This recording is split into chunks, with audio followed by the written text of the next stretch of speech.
Hello everyone, welcome to Initial Solution.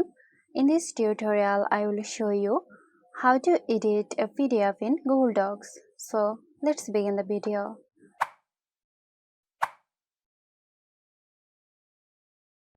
At first, open your Google Drive. Then click the New button in the top left corner. And then select File Upload.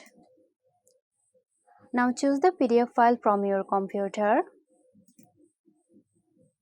And then wait for the file to finish uploading. Once the file is uploaded, select the file and right-click on it. And from here, go to Open With and select Google Docs.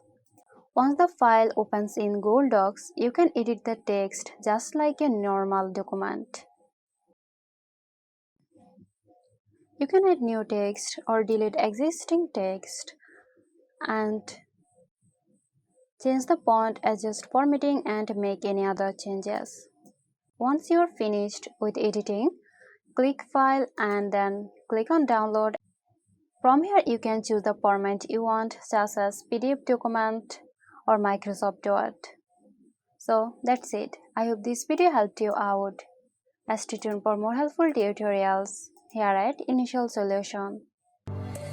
This video is sponsored by Zerosoft. Zerosoft offers graphic design, UI UX design, digital marketing and web development. Elevate your brand with Zerosoft today. For more details, check the description box.